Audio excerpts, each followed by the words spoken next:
நிறைய பேர் எத்தனை தேர்தல் வாக்குறுதிகளை நிறைவேற்றிருக்கீங்க, வெள்ள அறிக்கை கொடுங்க எல்லாம் கேட்கிறாங்க. நாங்க வெளிப்படையாக தைரியமாக நாங்க கொடுத்திருக்க வாக்குறுதிகள்ல 404 வாக்குறுதிகளை நிறைவேற்றியிருக்கிறோம்.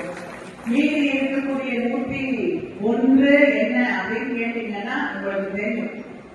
ஒன்றிய அரசாங்கம் அங்கே பல இடைஞ்சல்களை நமக்கு ஒவ்வொரு நாடும் உருவாக்கி கொண்டிருக்கிறது. இங்க வர வேண்டிய ஏர்போர்ட் கூட இன்னைக்கு இல்லை, முடியாது என்று நிராகரித்திருக்கிறார்கள்.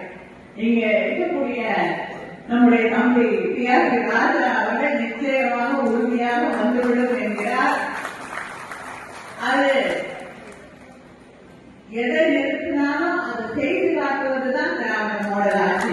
அதனால ஒன்றிய அரசாங்கம் எதை தடை செய்தாலும் அதை நிறைவேற்றி காட்டுவோம். அதனால மீறி இருக்கக்கூடிய 101 நீங்க நிதி தராம இருந்தாலும் சரி, எத்தனை தடைகளை உருவாக்கினாலும் அதையும் நிறைவேற்றி காட்டுவோம் என்ற உறுதியோடு உங்களை சந்திக்க வந்திருக்கிறோம். உங்களுடைய கருத்துக்களை கேட்டு அந்த கருத்துக்களை நிச்சயமாக தேர்தல் அறிக்கையிலே எதெல்லாம் சாத்தியமோ அந்த தேர்தல் அறிக்கையிலே அதெல்லாம் இணைக்கப்படும் என்ற அந்த